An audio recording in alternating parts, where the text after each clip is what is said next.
E aí, pessoal? Seja bem-vindo, seja bem-vinda ao nosso canal Reflexões e Caminho. Hoje num tema super polêmico, de muito achismo. Tem filme feito em cima disso, livros psicografados, pesquisados. É um tema polêmico. Jesus Cristo, ele era essênio? Muita gente diz que sim, muita gente diz que não.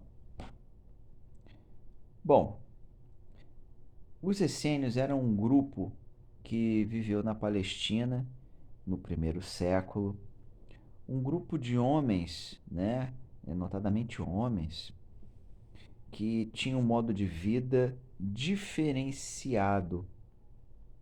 Eles tinham vínculos culturais com o povo hebreu, mas não praticavam muitas da, das leis, das normas que regiam e ainda regem o povo hebreu.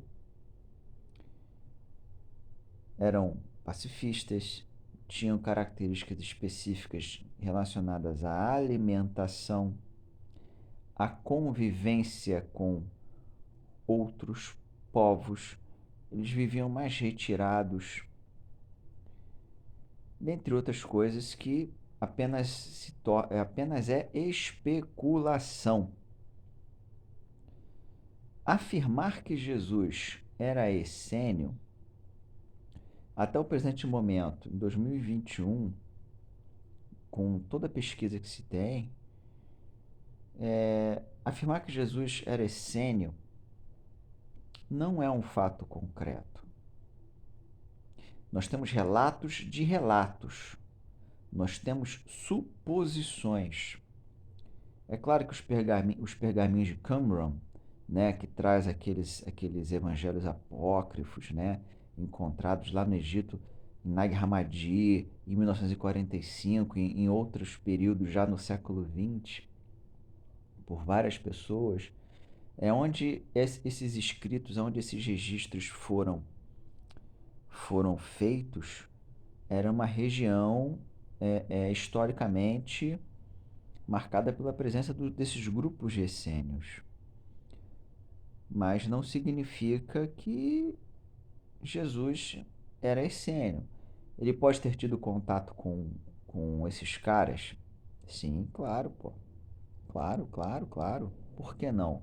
O mundo era um lugar pequeno, sabe?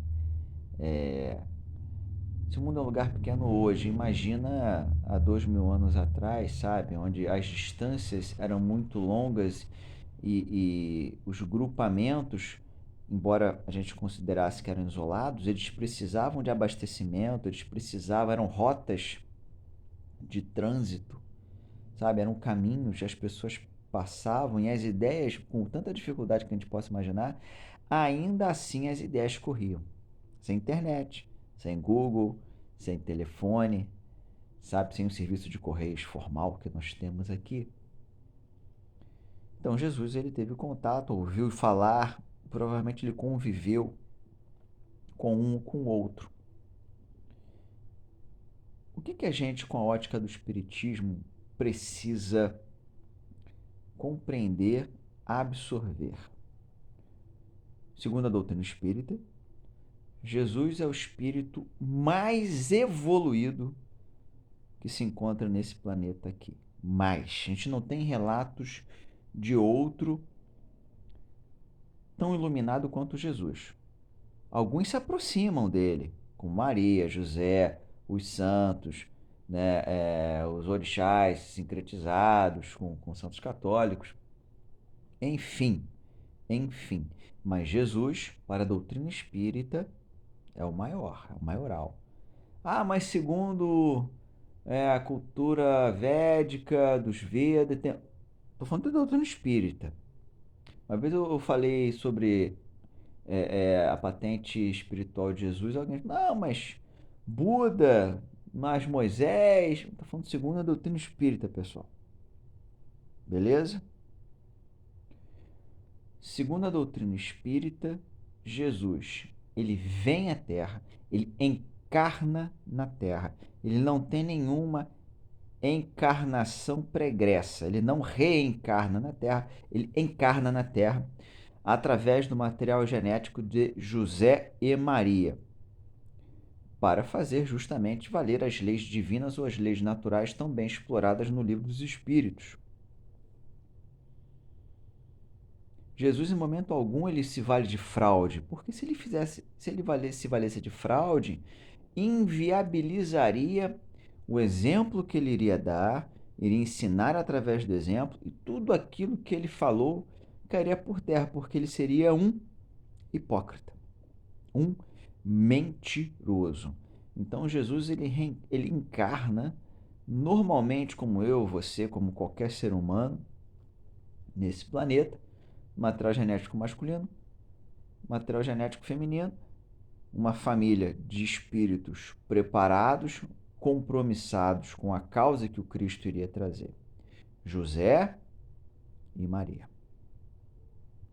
José com a função única e exclusivamente, além de doador genético, única de guarda e proteção de Jesus no seu invólucro infantil, né? Uma criança. Maria como a sua protetora também na função de guarda e proteção, mas também de discípula de primeira hora. Certo? Isso é um estudo nem tão aprofundado do Evangelho, qualquer versão da Bíblia, e temos milhares pelo mundo, a gente verifica isso. José era o protetor, era o guardião, era um instrutor de Jesus, de uma profissão, de um parâmetro legal, de um parâmetro hierárquico, porque Jesus, sabe, mesmo José e Maria sabendo que Jesus era maior do que eles, isso eu falo em vários episódios, eu tenho um especial muito bom, né, segundo algumas pessoas, de Maria, e depois fiz um de José também. Mesmo Jesus sendo maior que José e Maria, ele se submete à autoridade temporal, à autoridade hierárquica, à autoridade cultural que um pai e uma mãe têm, sabe? Isso é muito bacana porque só reforça a vontade de Jesus em nos ensinar. Ele que não precisava, ele baixou a cabeça para o papai e para a mamãe. Então por que que eu vou ser diferente? Enfim, José era essênio, Maria de Nazaré era essênia, eram vinculados a esse movimento sociocultural. Não existem provas, não existe relato, não existe nada que ratifique esta teoria, essa hipótese. Ah, mas então os anos perdidos de Jesus, ele estava com essa galera, ele foi para o Egito, ele foi para a Índia. Já tem um episódio falando sobre isso com muito mais detalhe. Por que que isso não está na Bíblia? Porque não interessa. O Novo Testamento ele começa quando? Foi o advento de Jesus, lá o anúncio de Gabriel, a fuga, o reconhecimento dele pelos reis magos. Com 12 anos ficando para conversar com os mestres do templo. Tranquilo até aí, né? Essas foram as passagens significativas. De resto, Jesus ele exemplificou como criança, como a criança deve ser. Despreocupada, risonha, feliz, observadora na condição de aprendiz dos seus pais. Nada além disso. Se houvesse algo que valesse a pena, tenha certeza você que assiste. Já teriam escrito sobre isso. Os autores, os autores de primeira hora, os livros no Concílio de Nicéia seriam aproveitados desses relatos. Ah, mas eu sei que num dos pergaminhos encontrados lá em Nag Hammadi, ou em Qumran, enfim, sei lá, fala que Jesus, quando ele era criança, ele fulminou um amiguinho com o olhar porque estava contrariado. Isso não condiz com o que o Espiritismo afirma, através de vários espíritos, vários médiuns, que não é algo que Jesus faria. Jesus que vem professar o amor, ensinar o perdão, já vem maduro moralmente. Já vem maduro moralmente. Não faz sentido se ele fizesse isso, não é?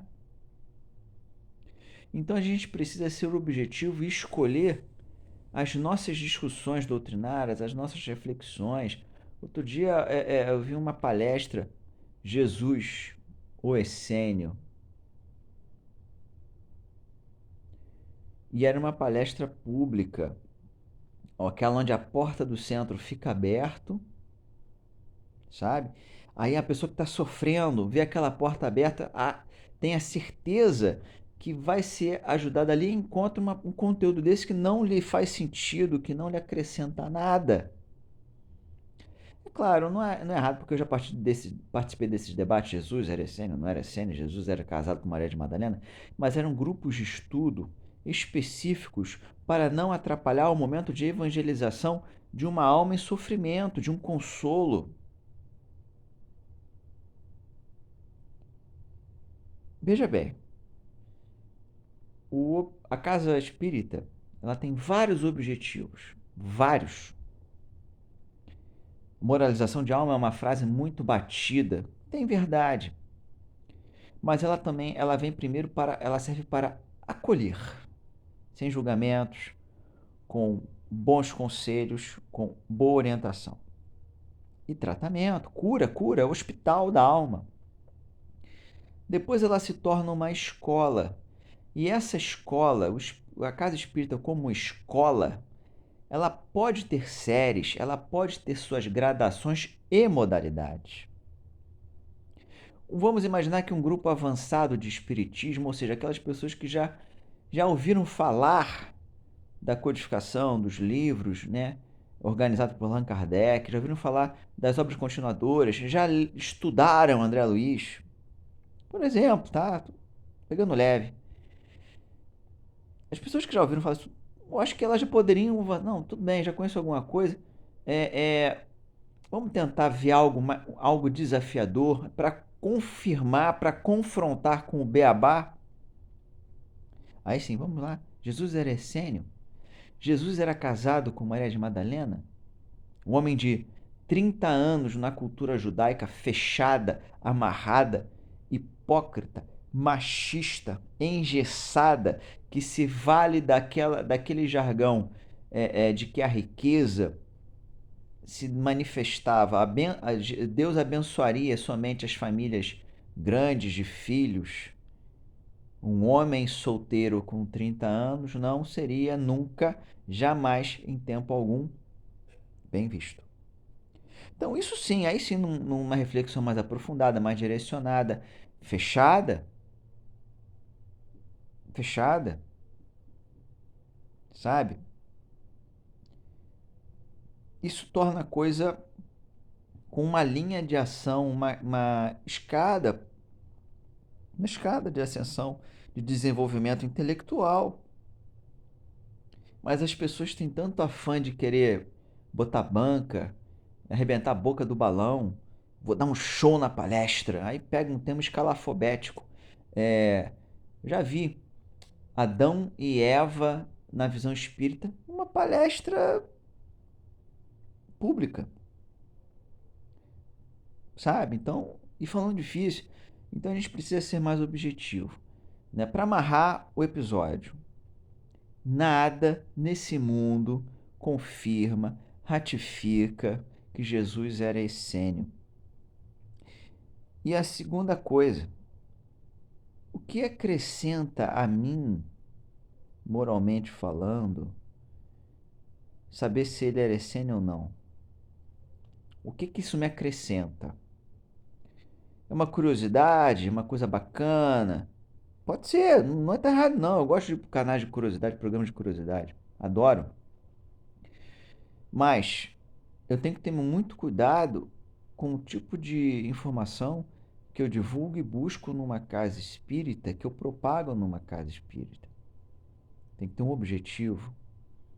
Para que me importa saber se Jesus era essênio? É mais importante a mensagem dele, as lições dele, ou se ele era essênio ou não, por causa do comprimento dos seus cabelos. Pensa nisso. Dá a sua opinião embaixo aí no canal.